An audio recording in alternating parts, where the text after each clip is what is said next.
पिछले 4-5 दिन से जो इंडियन मार्केट गिर रहा है उसकी वजह से 9 लाख करोड़ रुपए वाइप आउट अभी तक हो चुके हैं दोस्तों। यस, आप लोगों ने सही सुना, 9 लाख करोड़। ये क्यों मार्केट गिर रहा है? क्योंकि अमेरिका ने 500% टैरिफ इंडिया पे लगा दिया है। दोस्तों, टैरिफ तो ट्रम्प साहब ने पहले भी लगाए थे, बट इस बार वो ज्यादा सीरियस है। इस बार वो होमवर्क करके आए हैं। वेल कैलकुलेटेड मूव है ये अमेरिका का।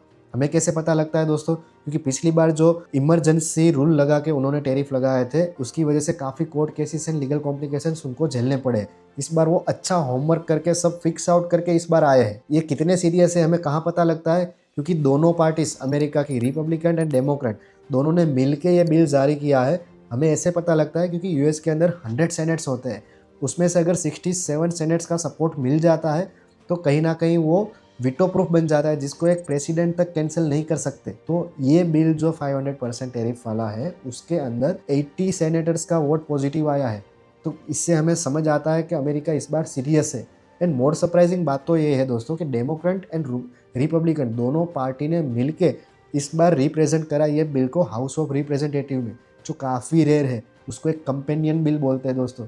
जो ऑलवेज नेशनल इंटरेस्ट की बात आती है, नेशनल सिक्योरिटी की बात आती है, तब भी ये होता है। उससे हुआ क्या इम्पैक्ट कि रिलायंस हमारे देश का सबसे बड़ा ऑयल इंपोर्टर है रसिया का, तो रसिया से पिछले कई दिनों से रिलायंस ने ऑयल लेना बंद कर दिया है। उसकी वजह से हमारा टोटल इंपोर्ट 35% था रसिया के साथ, उससे वो घट के अभी रह गया है 25% ओनली। तो दोस्तों, अब जाके इंडिया के पास ओनली दो रास्ते हैं। एक तो रसिया के पास से ऑयल परचेज करना बंद कर दे, हमारा जो इकोनॉमिक डिसीजन सोवरेनिटी है वो खत्म हो जाएगा, ऑयल के प्राइस बढ़ेंगे क्योंकि हमें हायर प्राइस पे दूसरी कंट्री के पास से ऑयल परचेस करना पड़ेगा।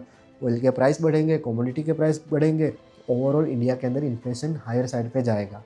एक तो ये रास्ता है दोस्तों। दूसरा रास्ता क्या हो सकता है? ट्रम्प को जो बोलना है बोले, जो टैरिफ लगाना है लगाए, हम तो भाई रसिया से ऑयल परचेस करेंगे ही करेंगे। उससे होगा क्या? अमेरिका के पास से अभी हमें $100 बिलियन का रेवेन्यू जनरेट हो रहा है, तो कहीं ना कहीं वो बंद हो जाएगा। दूसरा, टैरिफ लग जाएगा 500%। अगर 500% टैरिफ लग गया दोस्तों, तो कहीं ना कहीं एक ट्रेड डील मुश्किल हो जाएगी हमारी।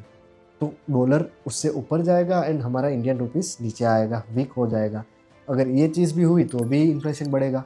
तो अभी दोनों तरीके से हम इंडिया के ऊपर इन्फ्लेशन बढ़ेगा। दैट्स वाई अभी इंडियन मार्केट इतना डाउन आ रहा है दोस्तों। तो कहीं ना कहीं एक स्ट्रॉन्ग मूवमेंट के लिए एक स्ट्रॉन्ग न्यूज़ चाहिए, एक स्ट्रॉन्ग कदम चाहिए इंडिया का इसके अगेंस्ट में, तभी इंडियन मार्केट ऊपर आ सकता है दोस्तों। जैसे अमेरिका की दोनों पार्टीज पर्सनल झगड़े भूलकर अमेरिका के ग्रो के लिए जो काम कर रही है साथ में मिलकर, कहीं ना कहीं दोस्तों आप अगर मेरे साथ एग्री हो तो बताइए कि इंडिया के अंदर भी सभी पार्टीज को मिलके सब झगड़े साइड में करके इंडिया पहले होना चाहिए, इंडिया का ग्रोथ पहले होना चाहिए। अगर ऐसा काम हुआ तो अमेरिका क्या पूरी सब कंट्रीज भी मिल जाए फिर भी इंडिया का कुछ बिगाड़ नहीं सकती।